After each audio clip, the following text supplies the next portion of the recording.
Shalom saudaraku, hari ini kita ngopi dalam masa Prapaskah 40 hari. Mengawalinya, mari kita berdoa. Bapa di surga, aku datang dengan hati yang rindu untuk mendengar suara-Mu. Dalam masa Prapaskah ini, Engkau mengundang aku untuk lebih dekat kepadamu, merenungkan kasih dan pengorbanan Yesus Kristus di atas kayu salib. Bapa, bukalah hati dan pikiranku agar aku dapat memahami firman-Mu dengan lebih dalam. Biarlah firman-Mu menjadi pelita bagi kakiku dan terang bagi jalanku, membimbingku menuju hidup yang lebih berkenan di hadapan-Mu.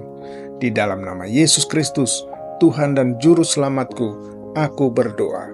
Amin. 40 hari Prapaskah, hari yang ke-28. Kita ngopi dari Lukas 22 ayat 19 sampai 20. Lalu ia mengambil roti, mengucap syukur, memecah-mecahkannya dan memberikannya kepada mereka. Katanya, inilah tubuhku yang diserahkan bagi kamu. Perbuatlah ini menjadi peringatan akan aku. Demikian juga ia mengambil cawan sesudah makan malam. Katanya, cawan ini adalah perjanjian baru oleh darahku yang ditumpahkan bagi kamu. Demikian firman Tuhan. Berbahagialah setiap orang yang mendengar, merenungkan, dan melakukannya. Judul renungan hari ini, memperingati pembebasan terbesar.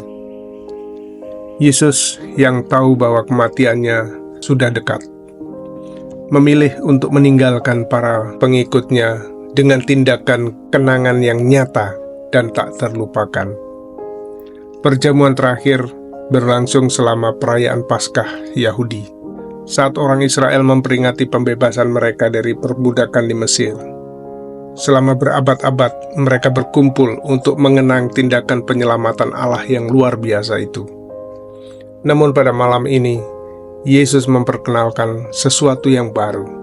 Ia mengambil unsur-unsur roti dan anggur yang sudah dikenal dan memberinya makna yang lebih dalam dan lebih kaya. Mereka tidak lagi sekedar mengingat keluarnya bangsa Israel dari perbudakan di Mesir, tetapi sekarang mereka akan menunjuk pada pembebasan yang lebih besar yang akan Yesus capai melalui kematian dan kebangkitannya. Dari bagian firman Tuhan ini ada beberapa hal yang dapat kita renungkan. Yang pertama, roti melambangkan tubuh Kristus. Yesus mengambil roti, memecah-mecahkannya, dan berkata, inilah tubuhku yang diserahkan bagimu. Roti melambangkan tubuhnya yang akan dipecah-pecahkan di kayu salib. Roti melambangkan kesediaannya untuk dicabik-cabik demi dosa-dosa kita. Persembahannya yang tanpa pamrih demi untuk memelihara dan menebus kita secara rohani. Yang kedua, cawan perjanjian baru.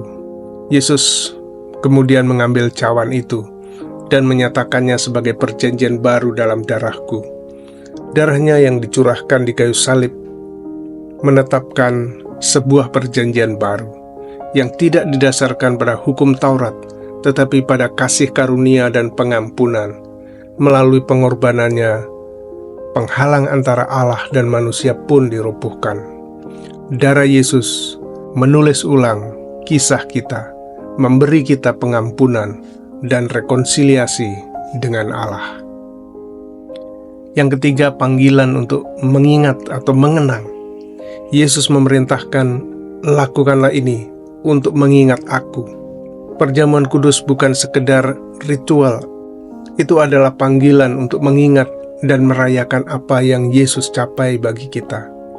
Itu adalah momen rasa syukur, refleksi, dan pembaharuan. Orang-orang sering menyimpan kenang-kenangan untuk mengingat peristiwa-peristiwa khusus, seperti foto-foto, surat-surat, atau hadiah. Perjamuan kudus adalah kenang-kenangan rohani kita, yang mengingatkan kita untuk pengorbanan dan kasih Kristus setiap kali kita mengambil bagian di dalamnya. Saudaraku, seberapa sering saudara berhenti sejenak untuk mengingat betapa besar pengorbanan Kristus bagi saudara. Apakah saudara mengikuti perjamuan kudus sebagai sekedar ritual atau sebagai momen sakral rasa syukur dan pembaharuan? Bidang kehidupan mana dari hidup saudara yang perlu diserahkan kepada kasih karunia yang disediakan oleh tubuhnya, yang dicabik-cabik, dikoyak, dan darahnya yang tertumpah? Selama masa Prapaskah, luangkanlah waktu untuk mengingat dengan sengaja apa yang telah Yesus lakukan. Saat saudara merenungkan tubuhnya yang diberikan bagi saudara dan darahnya yang tercurah bagi saudara, biarlah hati saudara dipenuhi dengan rasa syukur dan pengabdian. Mari kita berdoa.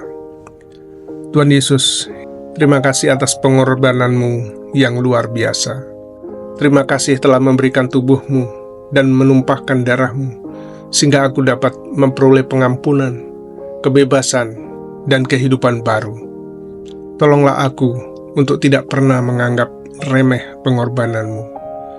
Semoga aku selalu mendekati meja perjamuan kudus dengan rasa hormat, rasa syukur, dan kerendahan hati.